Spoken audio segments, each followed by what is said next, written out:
الحمد لأهله والصلاة على أهلها وبعد. معزز ورونو، د دین د ابتدایي زده کړو د درسونو په سلسله کې نن ځینې نفلي لمونځونه درته وایو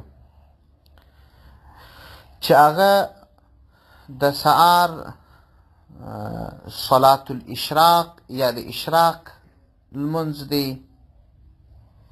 همدا ډول صلاة الضحا د څاښت لمونځ دی، صلاة الاوابین د ماښام تر لمانځه وروسته 6 رکعاته نفل دی،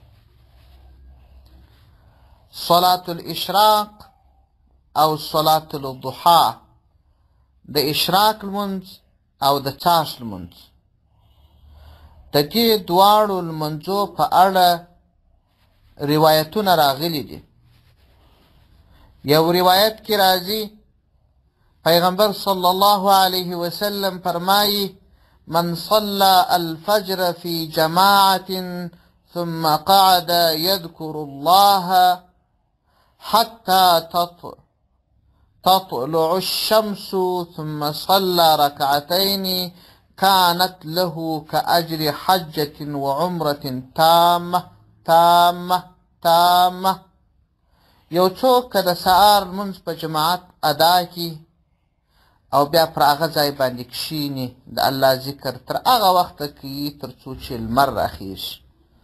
چې لمر راوخاتي بیا 2 رکعاته نفل وکړي، الله جل جلاله به دومره ثواب ورکړي لکه د یو حج او د یوې عمرې پوره ثواب.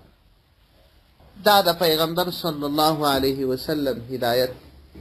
دغه وخت د اشراق دا د سهار تر لمانځه وروسته چې یو څوک کښیني کله چې لمر څرک راووایي، دغه د لمر څرک وخت په دا دایمي اوقات نماز پر دیوالو چې زړیږي په دې کې هم لیکلی دی، د الفجر و العصر ساعتونه په دې کې هم لیکلی دی، په تلیفونو کې هم ځینې سافټویرونه دي په هغو کې هم لیکلی دي.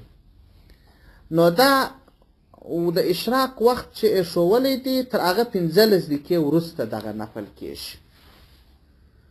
دا د اشراق لمونځ دی، یعنې دا چې د لمر څرک 15 دقیقې وروسته لمر څرک پر دغه دایمي اوقات نماز یا الفجر یا د ټلیفون پر سافټویر معلوم سي، هغه کې چې کومې دقیقې لیکلي وي 15 دقیقې وروسته 2 رکعاته نفل کول، دغه د اشراق لمونځ دی.